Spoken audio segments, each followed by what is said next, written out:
I was born with an amazing talent, being slow to grasp the obvious. In elementary school in Boston, my classmates often made fun of me because I grew up in an orphanage. "You're an orphan," they shouted. I just smiled proudly. "That's right. I'm the only orphan in the whole school. That makes me the most unique." One day, the principal overheard this. An hour later, he was already calling my bullies' parents, and the next day, they were as quiet as mice. In high school, one boy decided to play a prank on me. He gave me a bouquet of white roses and confessed his love for me in front of everyone. His friends could barely hold back their laughter. But I was genuinely delighted. "Thank you. How did you know these are my favorite flowers?" After that, I'd wave to him every time I saw him in the hallway. "Hi. Thanks for the roses." A few months later, the whole school was calling him Rose. He transferred to another class. I never figured out why. When I turned 19, my biological family found me. The Blackwells. One of the wealthiest families in Massachusetts. They brought me to their huge mansion in the suburbs of Boston. There, I met for the first time the girl who had been living in my place for many years. Her name was Victoria. She wasn't their real daughter, but everyone considered her part of the family. On the very first day, she put on a show. We were standing on the second-floor staircase when she suddenly fell to the floor and started crying. "I'm sorry. I won't do it again. Please don't push me." Hearing the scream, her parents and older brother rushed upstairs. They looked shocked. But before anyone could say anything, it dawned on me. "Are you rehearsing a scene?" Victoria froze. "What? You're rehearsing, aren't you?" "I haven't had a chance to play my part yet." I helped her up. And then, completely sincerely, I pushed her back. She fell to the floor a second time. Now that looks more convincing. The hallway fell so silent you could hear the air conditioner running. My father blinked. My mother blinked. My brother blinked twice. And I stood there, waiting for them to tell me my next line. 2 weeks later, the family went to a charity event in downtown Boston. Politicians, business people, and the city's wealthiest residents had gathered at a historic hotel. During the event, Victoria suddenly grabbed my hand. "Let's go. I'll show you something interesting." I was thrilled. Finally, she wanted to be friends. We walked through several dark hallways and stopped at a door. "Come in." I opened the door. It was dark inside. A man was lying on the floor. A tall man in a black suit was standing nearby. He slowly turned his head. Even I recognized him. Alexander Reed. The man everyone in Boston was whispering about. The owner of dozens of companies. A billionaire. And at the same time, a man even politicians feared. I covered my mouth with my hand in awe. "Wow." He narrowed his eyes. "Aren't you scared? This is the most realistic movie set I've ever seen." A man on the floor groaned. "Help." I crouched down beside him. I poked him with my finger. "Wow. Even the blood looks real." The man almost burst into tears. Alexander was silent for a few seconds. Then he asked, "Who are you?" I instantly sat up straight. I folded my hands in front of me. And I replied loudly, "My name is Rebecca Blackwell. I'm hardworking, responsible, and a quick learner. I'm ready for any role." For the first time all evening, a strange expression crossed his face. It was as if he couldn't decide whether to laugh or call a doctor. "Roles? Well, yes. This is an audition, isn't it?" The room fell silent again. Finally, Alexander snapped his fingers. 2 security guards stepped out of the shadows. They lifted the injured man and carried him away. I immediately started looking around. "Where are the cameras?" "What cameras?" "For filming." Alexander rubbed the bridge of his nose. It seemed like he'd never met anyone like me in his entire life. You won't tell anyone what you saw here? I nodded seriously. I promise. Good. You can go. My mood soured instantly. It seemed like I'd failed the audition. When I returned to the banquet hall, Victoria nearly dropped her glass. Seeing me alive and unharmed, she turned pale. You came back? I sighed. Yes. It's just a shame they didn't take me. Didn't take you where? To the casting call. Victoria looked at me as if she wanted to bang her head against the wall. And I still sincerely believed that she had arranged a chance for me to get into the movies. I was just explaining to Victoria that I probably hadn't acted my scene with enough emotion when silence suddenly fell over the banquet hall. All eyes turned toward the main entrance. Alexander Reed walked in slowly. Several bodyguards in black suits walked beside him. People politely parted even before he got closer. No one dared to hold their gaze on him for more than a few seconds. But my eyes lit up. Oh. It's the director. I grabbed Victoria by the hand. Let's hurry. Maybe he'll change his mind. What? No. Wait. But I was already pulling her through the crowd. We stopped right in front of Alexander. He calmly shifted his gaze from me to Victoria. I smiled shyly. Excuse me, can we try again? His eyebrow rose ever so slightly. Again? Yes. Last time I wasn't ready. It all happened too suddenly. Victoria brought me there so quickly that I didn't even have time to mentally prepare myself. The smile on his face almost vanished. She's the one who brought you here? Of course. I nodded happily. She said she'd show me something really interesting. I had no idea it would be a casting call. Victoria's face turned pale instantly. She misunderstood everything. I looked at her in surprise. No, she didn't. You told me yourself to follow you. Alexander remained silent. His gaze was completely calm. That was what frightened Victoria the most. Mr. Reed, this must be some kind of misunderstanding. He didn't answer. He just stared intently at her for a few seconds. Then he turned his gaze to me. If you need another audition, I'll let you know. Really? Yes. I beamed. Thank you. When Alexander left, Victoria suddenly grabbed me by the elbow. Do you even realize you almost got me killed? I blinked in surprise. Why? Because. She fell silent abruptly. I thought for a moment. Then it dawned on me. I get it. She sighed with relief. Finally. You must have used all your connections to arrange this audition. I'm so ungrateful. Now it all makes sense. Victoria stared at me for a few seconds. Then she whispered quietly. Oh my God. And she just walked away. I watched her walk away for a long time. What a kind person she is. Even though I didn't make the cut, she still tried to help me. 3 days later, a black car with no license plates pulled up to the Blackwell estate. The driver handed the butler a dark envelope with a silver seal. Inside was just one invitation. Ms. Rebecca Blackwell. I invite you to dinner. Saturday. 7 p.m. Beacon Hill Private Club. Alexander Reed. Panic broke out in the house. My father reread the letter several times. My mother turned pale. My older brother, Daniel, paced silently around the study. This is bad, he said quietly. Very bad. I didn't understand. Why?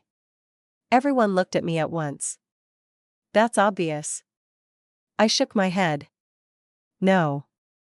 My mother took my hand. Sweetheart, if Mr. Reed personally invites someone, it's never by chance. So the audition is very important? The room fell silent. My brother sighed heavily. Yes, very. I smiled sincerely. Then I'll do my best. Only Victoria stood a little apart. A barely noticeable smile appeared on her lips. She was convinced that Alexander understood everything. And this dinner would be my last. On Saturday afternoon, she found me in the garden on her own. "Rebecca." "Yes?" She looked around to make sure no one was nearby. Then she handed me a small folding knife. "Take this." I looked up in surprise. "What for?" "It's a theater prop. I heard that the movie they want to cast you in is very dynamic. If you use it during the audition, the director will definitely notice you." I took the knife eagerly. "You even thought of that?" "Of course. Thank you." I gave her a big hug. She barely managed to hold back a smile. As I walked to the car, Victoria whispered quietly to herself. "Take it out in front of Alexander. And that'll be the end of it." I arrived at the restaurant 10 minutes early. But Alexander was already sitting in a private dining room. He was looking over the menu. When he saw me, he said calmly, "Sit down." I obediently sat down. "What would you like to eat?" I thought for a moment. "Can we wait a little longer?" "Why?" "Because I don't want to start dinner before the casting." He set the menu aside. "Before what?" "Before the audition." For a few seconds, he looked at me in silence. Then he said slowly, "All right. Let's start now." My heart began to pound. I quickly looked around. There was no one in the room today. No guards. No actors. So, he wants to improvise. That's when I remembered Victoria's words. It's an action movie. I discreetly pulled a folding knife from my pocket. I slowly opened the blade. I stood up. And in a cold voice, I said, "Today you're going to die." Alexander's expression changed instantly. His right hand shot under his jacket. But at that very moment, the office door burst open with a loud crash. An unknown man burst into the room. He was holding a real gun. He pointed it straight at Alexander's head. And he shouted loudly, "You're going to die today." I froze. Then I frowned indignantly. That's my line. Did he really decide to steal my scene? The man with the gun didn't even look in my direction. All his attention was focused on Alexander. "Your happy life is over, Rita." I was standing a few steps away, growing more and more annoyed. How could he do that? I have a serious scene, and he barges in without permission and says my line. That's unprofessional. I sighed heavily. "Excuse me." The stranger didn't react. "I'm sorry." Again, no reaction. So I just ran up to him. It all happened so fast that no one had time to figure out what was going on. I shoved him hard in the shoulder. He lost his balance. The gun slipped from his hand and clattered under the table. While the man was trying to get up, I sat on his back, twisted his arm, and pressed that same folding knife against his neck. "Confess." He stared at me in shock. "What? Who hired you?" He remained silent. I frowned. "You're the villain. According to the script, you're supposed to tell me everything right now." The man looked at Alexander in horror. Then back at me. And suddenly he shouted. It was Connor Mallon. "He paid me. I'll tell you everything. Just don't touch me." I nodded with satisfaction. There. Now everything was as it should be. At that very moment, security guards rushed into the office. They quickly picked up the attacker, handcuffed him, and led him out. The room fell silent again. I turned to Alexander. He was looking at me so intently, as if he were seeing me for the first time. "Is something wrong?" I asked. He was silent for a few seconds.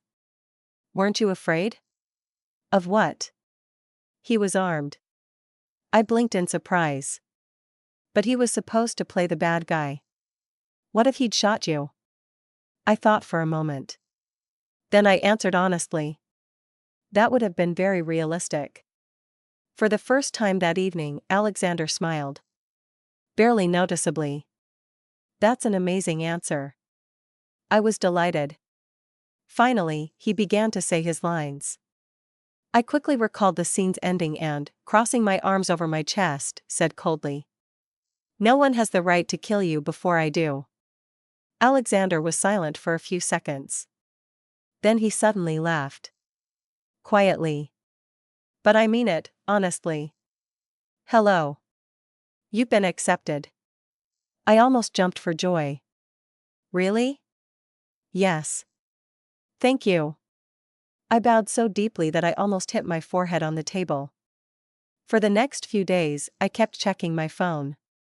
I was waiting for a message about when filming would start. A week went by. Then a few more days.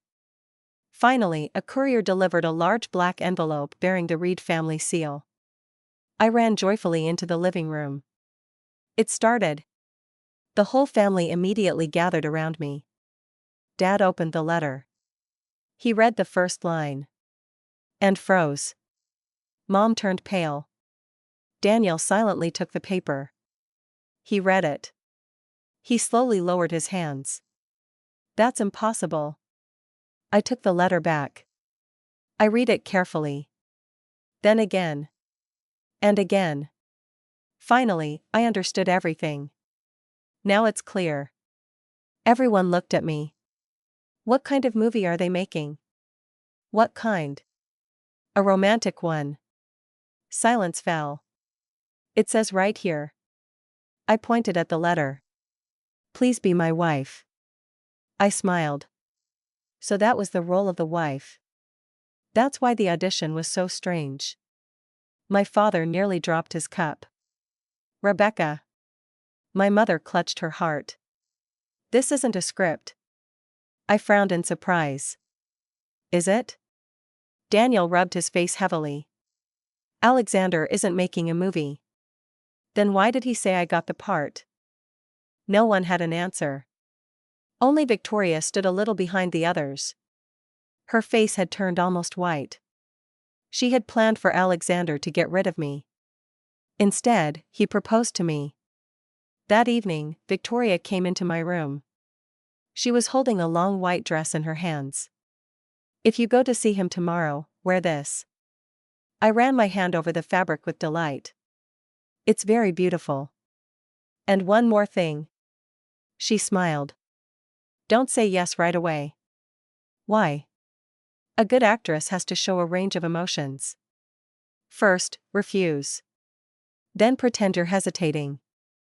Then agree. It'll make a stronger impression. I gratefully took the dress. You know so much. Thank you. She smiled ever so slightly. I'm always happy to help. When the door closed, I kept looking at the dress for a long time. Victoria is so kind. She's so concerned that I'll play my role well. It's strange that everyone around me acts as if she hates me. It doesn't seem that way at all. At least, that's how it seemed to me. I didn't know yet that my next meeting with Alexander would change absolutely everything. And that, for the first time in a long time, someone would look at me not as a strange girl, but as a person who made him feel at ease. The next day, the Reed family's car pulled up to the gates of the Blackwell estate at exactly 5 o'clock in the evening. My whole family saw me off as if I were setting out not for dinner, but on the last mission of my life. Mom was fixing my hair for the 5th time. Dad kept repeating, "If anything goes wrong, call me right away." Daniel said seriously, "If he insults you, I'll." He fell silent. Everyone knew full well that he wouldn't be able to do anything to someone like Alexander Reed. I just smiled. Don't worry. It's just a final interview. All three of them sighed heavily at the same time. The Reed mansion looked like a museum. Dark wood. Marble. Huge windows. Absolute silence. It seemed as if even the air here moved more cautiously. The butler led me into the spacious living room. Alexander was already waiting. Today he was wearing a black shirt without a tie. He looked much calmer than during our previous meetings. His gaze settled on my white dress. "It's beautiful." I smiled sincerely. Victoria picked it out. For a moment, it seemed to me that his eyes had grown colder. But a second later, that expression vanished. "Sit down." I sat down carefully across from him. We were silent for a few minutes. Then Alexander suddenly asked, "How do you picture marriage?" I thought about it honestly. "It's a long-term contract." He raised an eyebrow. "A contract?" "Yes. Two people constantly working together. Sharing their daily lives. Discussing scenes. Supporting each other. It must be a very difficult role." The corners of his lips twitched almost imperceptibly. "Are you afraid of me?" I frowned in surprise. "Why?" "Everyone's afraid of me." I looked at him intently. Then I answered honestly. "Maybe it's because you're always dressed in black." A strange sound came from the room. I turned around. One of the security guards quickly turned away and pretended to cough. For the first time all evening, Alexander smiled genuinely. "That's an interesting theory." I was delighted.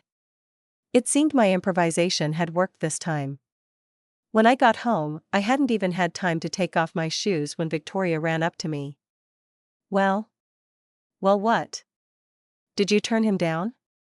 I blinked, confused. "I forgot." "What?" "I forgot to turn him down." Her face slowly drained of all color. "How, did you forget?" "We were just talking." Then I drove home. Victoria was silent. I even started to feel sorry for her. She must have been really worried about my career. 2 days later, a grand charity reception was held at the Blackwell estate. Journalists showed up. Business people. Politicians. Almost the entire Boston elite. Everyone wanted to see the girl Alexander Reed had proposed to. But I was more concerned about something else. Would I have to say any new lines today? As I was pondering this, an elderly woman approached me. She smiled kindly. "You're very lucky. They say Mr. Reed is extremely generous." I nodded. "I suppose so.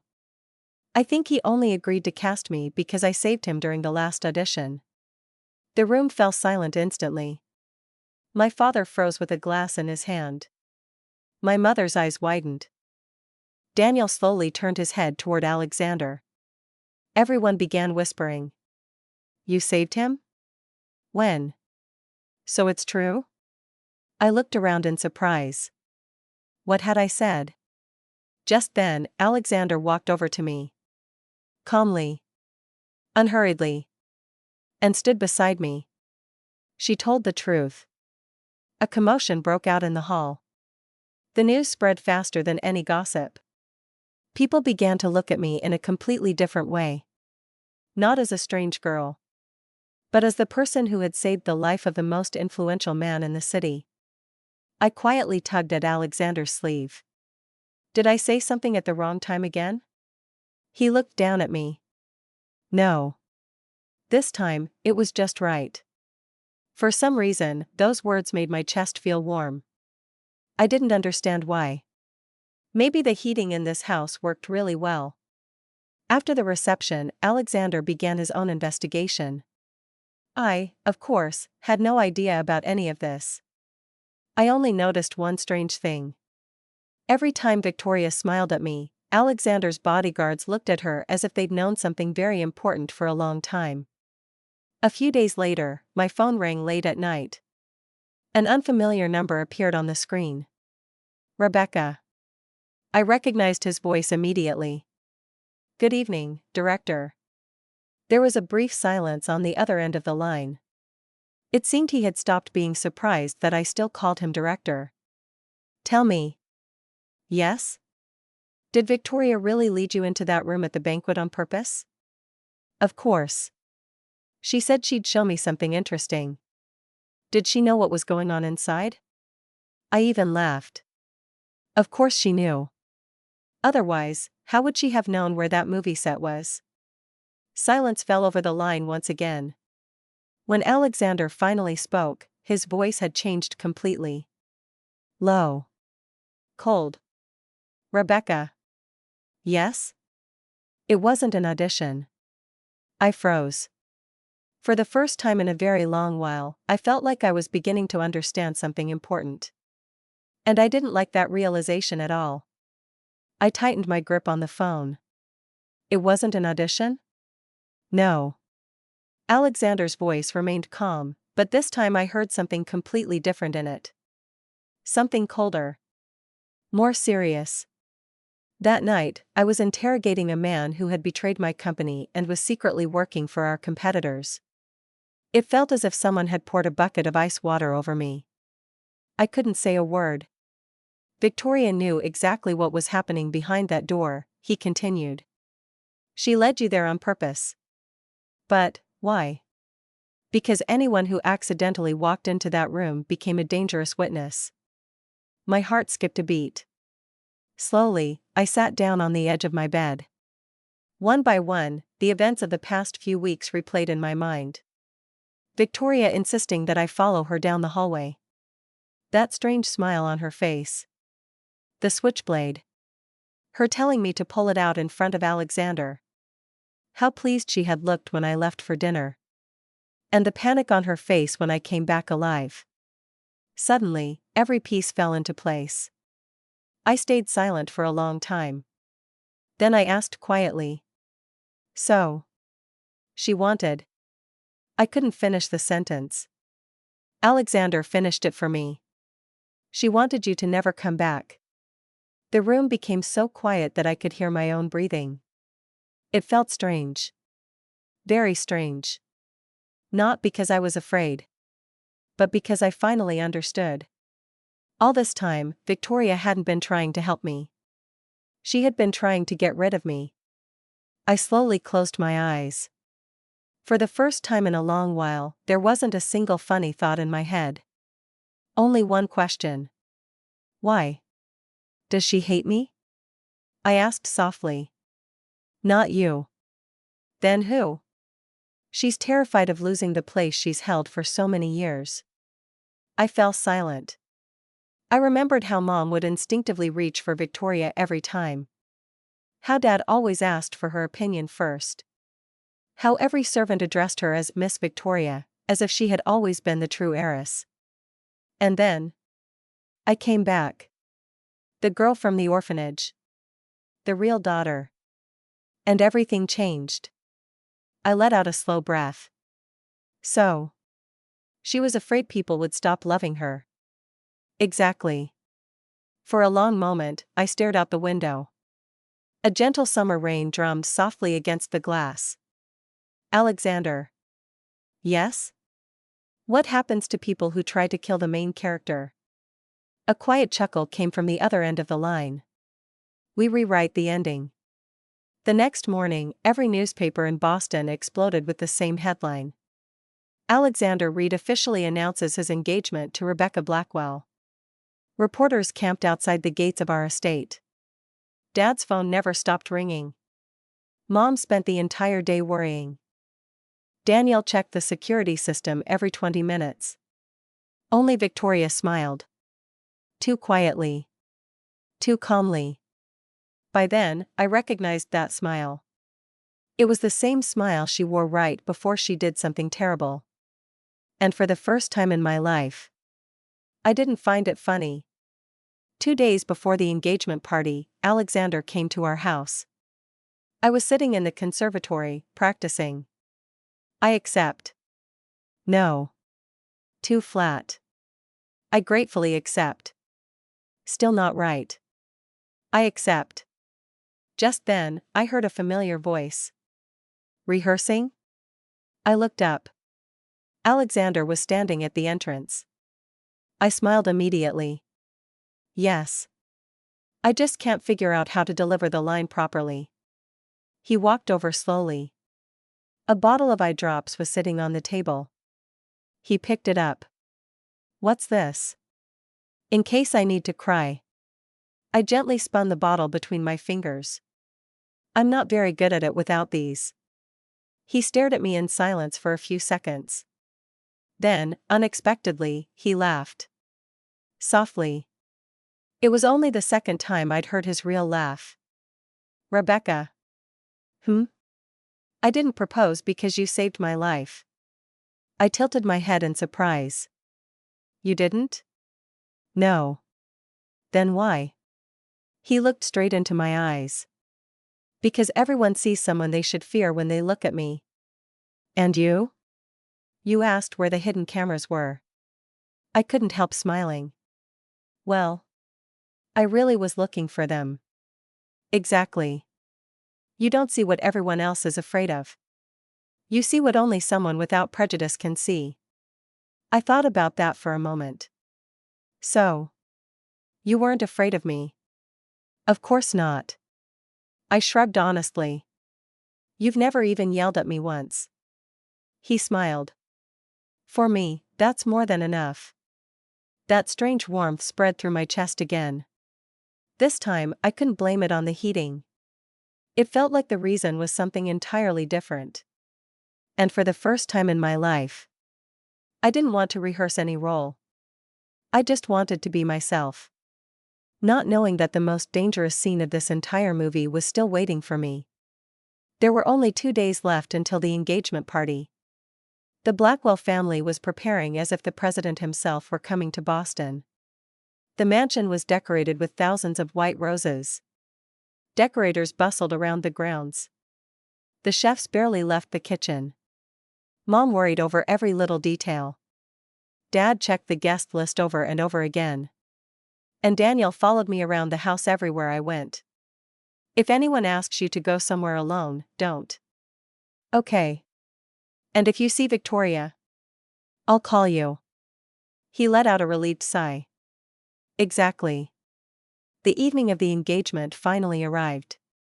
Business tycoons, politicians, journalists, and nearly everyone who had ever heard Alexander Reed's name gathered at the most luxurious hotel in Boston.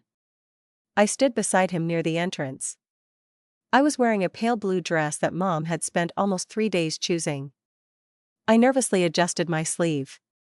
Alexander. Yes? Are we starting the scene now? He looked at me with a faint smile. If you'd like, we can call it a scene. Then I'm ready. He held out his hand. I hesitated for a second before taking it. Is this in the script too? No. This is improvisation. I nodded seriously. I'm actually pretty good at improvising. I know. The celebration had barely begun when Victoria slowly walked to the center of the ballroom. She was wearing a white dress. Far too similar to a wedding gown. A small remote rested in her hand. I assumed she was about to play a family video. She pressed the button. A massive screen behind us lit up. It showed footage from the restaurant. Me. And Alexander. I was holding the knife. Today is the day you die. Gasps echoed through the ballroom. Victoria covered her mouth. I've stayed silent for so long. Her voice trembled. But I can't hide the truth anymore. She's dangerous. She threatened Mr. Reed. She attacked him. I only wanted to protect my family. Whispers spread through the crowd. Several guests instinctively stepped away from me. Mom looked back and forth between me and the screen in confusion. Dad clenched his fists. I slowly lifted my head. Then I looked at Victoria. But, you're the one who gave me the knife. The entire ballroom froze. Victoria's face went pale. What? I blinked at her in genuine confusion. You said it was a prop. Was I not supposed to say that? Alexander calmly stepped forward. Perfect timing. He gave one of his men a subtle nod. The screen went black. A second later, another video appeared. The hotel hallway. Victoria looking around nervously. Shoving me into the room. The next recording. A text message from her phone. She's inside. Another clip. Our house. Victoria handing me the switchblade. Telling me it was just a prop. Then the restaurant. The real assassin bursting in. Me knocking him to the floor. Kicking away his gun. His confession. Absolute silence filled the ballroom. No one was looking at me anymore. Every pair of eyes was fixed on Victoria. She slowly backed away. It's edited. It's fake. Her voice shook harder with every word. I turned to face her. And suddenly, I understood. Everything. From the very beginning.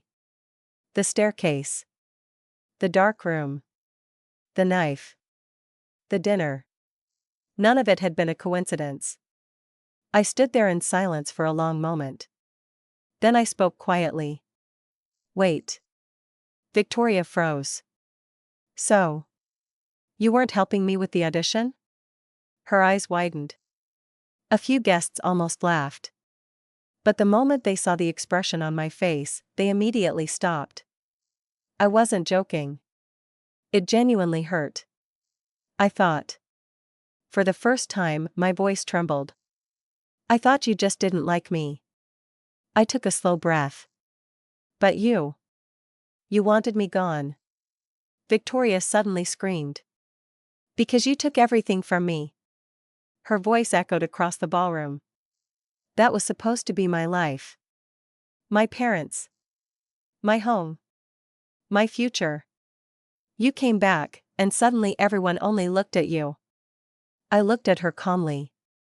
And for the first time, I answered without misunderstanding a single thing. No. She froze. I didn't take anything from you. I simply came home. And those words changed everything. The ballroom was so silent that even the clinking of glasses, as the waiters hurriedly cleared the tables, echoed through the room. Victoria was breathing heavily. Her makeup could no longer hide the tears streaming down her cheeks. She looked from me to my parents. As if she still believed that someone would stand up for her. Mom was the first to step forward. Her eyes were red from crying. Instinctively, I held my breath. I had no idea what she was about to do. She walked straight toward me. Gently cupped my face in her hands. My daughter. I stayed silent. I'm sorry. Just 2 words. But they carried so much pain that it suddenly became hard for me to breathe. We found you. And we should have protected you. Instead, we made you live beside someone who wished you harm every single day. Slowly, I placed my hand over hers. Mom. She cried even harder. Dad stepped forward. His voice was calm. Almost cold. Victoria. She immediately lifted her head. Dad. Don't call me that. She turned pale. From this moment on, you are no longer a member of the Blackwell family. Every account under your name will be frozen. You will no longer have access to our companies, our home, or any family assets.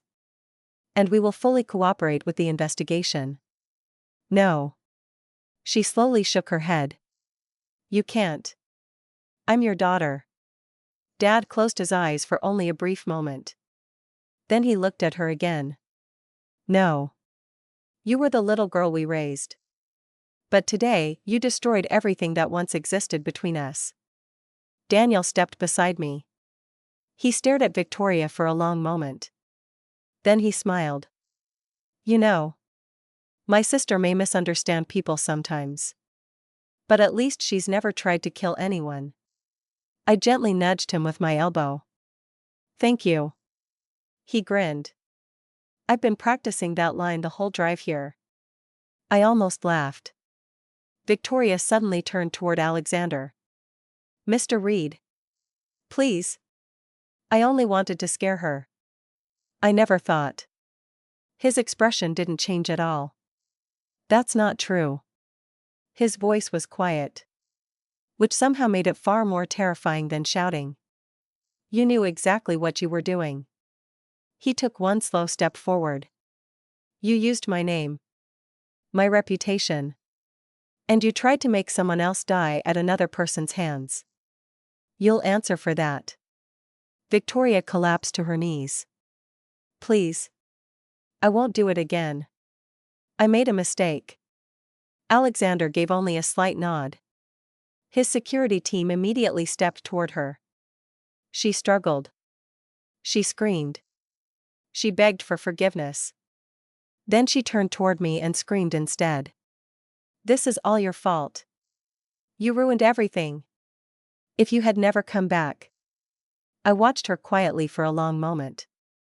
Then I said softly. But. I only came home. She never answered. She was already being escorted out of the ballroom. The celebration had, for all practical purposes, fallen apart. The musicians stood awkwardly beside the stage. The waiters weren't sure whether they should still serve dessert. The guests whispered among themselves, replaying everything that had just happened. I looked at the enormous engagement cake. That's a shame. Alexander turned toward me. Why? They already made it. A faint smile appeared on his face. So? Should we continue the evening? I tilted my head uncertainly. After all this, can we? We can. If that's what you want. I looked at him. He wasn't giving me an order. He wasn't making the decision for me. He was genuinely asking. And somehow, that felt strangely unfamiliar. Very unfamiliar. Okay. Then let's continue. He reached into his pocket and took out a small black velvet box. Slowly, he opened it. Inside was a ring. The chandelier light caught the diamond so brilliantly that I instinctively narrowed my eyes. Rebecca. Yes? No script. No rehearsals. No roles. He stepped a little closer. Just you. I remained silent. Why me? His answer was wonderfully simple. Because everyone looked at me and saw someone dangerous. You looked for hidden cameras. I couldn't help smiling. Because I honestly thought it was a movie. Exactly. You see people for who they truly are. Not for what everyone else says they are. Something tightened inside my chest. For the first time in years, I realized I didn't have to pretend to be anyone. I could simply be myself. Slowly, I held out my hand. I think. Now I finally understand that this isn't a movie. He smiled. Finally. Then, with great care, he slipped the ring onto my finger. Daniel was the first to applaud. So loudly it sounded as though he intended to drown out the entire ballroom. Mom burst into tears again. Dad wrapped an arm around her shoulders. One by one, everyone else began clapping too. And as I looked down at the ring on my finger, I could think of only one thing. I'm glad I finally understood everything the right way this time. Nearly a week had passed since the engagement banquet. The Blackwell estate had become unusually quiet. No one put on performances anymore. No one cried on purpose. No one threw themselves onto the floor just to accuse someone else. It felt as though the house had finally learned how to breathe again. One evening, my father asked me to come to his study. He stood by the large window. For a long time, he said nothing. Then he slowly turned around. Rebecca. Yes? He let out a heavy sigh. I've spent my whole life solving problems with money. I built companies. Closed business deals. Protected everything I owned. But when I finally found you. His voice trembled. I couldn't even protect my own daughter. I quietly walked closer. He lowered his head. I'm not asking you to forgive me today. Just, give me the chance to become the father you deserved all along. I smiled. Okay. Just one word. But I watched the tension finally leave his shoulders. Mom came next. She carried a small wooden box in her hands. This belonged to your grandmother. She lifted the lid. Inside rested a delicate silver bracelet with a single tiny pearl. I carefully picked it up. It's beautiful. Then I examined it more closely. Is this a prop too? Mom stared at me for a few seconds. Then she laughed through her tears. No, sweetheart. It's a family heirloom. Now it belongs to you. I wrapped my arms around her. This time. She cried because she was happy. Daniel came last. He was holding a bouquet of white roses. He stopped in the doorway. Hey. I looked at him curiously. What? He scratched the back of his head. Is this okay? What do you mean? After that story from elementary school. He looked genuinely nervous. You're not going to nickname me Rose, are you? I looked at the bouquet for several seconds. Then I answered with complete seriousness. No. He let out a long sigh of relief. A nickname like that has to be earned. We both burst into laughter. A few days later, Alexander and I decided to have a small private wedding. No hundreds of guests. No reporters. No unnecessary spectacle. The fewer people there are, he said, the less likely someone will try to ruin everything before dessert. I nodded thoughtfully. That makes perfect sense. The ceremony was held in a quiet botanical garden just outside Boston. White flowers. Tree-lined paths. Warm summer sunshine. Only the people closest to us. I was adjusting my veil when shouting suddenly erupted near the entrance. I turned around. Victoria. She had lost a noticeable amount of weight. The expensive clothes. The jewelry. All of it was gone. She ran toward me. Rebecca. Please. Tell them you've forgiven me. Your parents will help me if you do. I raised one hand. Alexander's security team immediately stopped. Victoria looked at me with hope shining in her eyes. I stayed silent for a long moment. Then I spoke calmly. I can forgive someone who hurts another person by accident. She nodded frantically. Yes. Exactly. I slowly shook my head. But what you did wasn't an accident. You planned it. She started crying. I was afraid. Afraid of losing my family. I gave her a sad smile. The only thing I was afraid of. She looked up at me. Was failing the audition. Silence settled over us. Then I quietly added. It turned out you were trying to take my life instead. Victoria lowered her head. She didn't say another word. Alexander's guards silently escorted her back through the gates. I watched her leave without anger. Only with understanding. Not every tear is a sign of regret. And not every smile is a sign of kindness. I turned back toward Alexander. He was watching me carefully. Are you all right? I nodded. Yes. I just understand people a little better now. He held out his hand. Ready? I smiled. This time. No rehearsals. No script. No roles. He nodded. Exactly. We stood facing each other. The officiant asked the question that mattered most. I looked into Alexander's eyes. For the first time since all of this had begun. There were no imaginary scenes playing in my head. No audition. No role. Only a man who had never once tried to make me become someone I wasn't. Rebecca Blackwell, do you take? I smiled. Yes. No hesitation. No rehearsal. Completely sincere. Alexander gently squeezed my hand. Thank you. For what? For seeing a person. When everyone else only saw a terrifying legend. I laughed softly. Honestly. He tilted his head.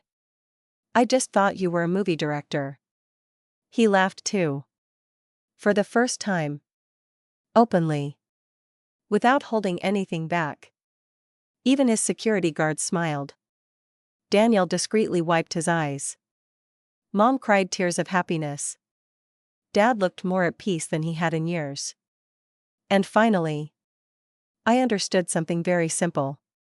People had spent my entire life calling me strange, slow, naive. But the truth was, I simply refused to believe the worst about people until I saw it with my own eyes. That was why every trap laid for me eventually closed on the person who had built it. Victoria tried to erase me. Instead, she led me to the person with whom I found a real home. And maybe, for the very first time in my life, I stopped playing every role. I was simply Rebecca. And somehow, that turned out to be more than enough.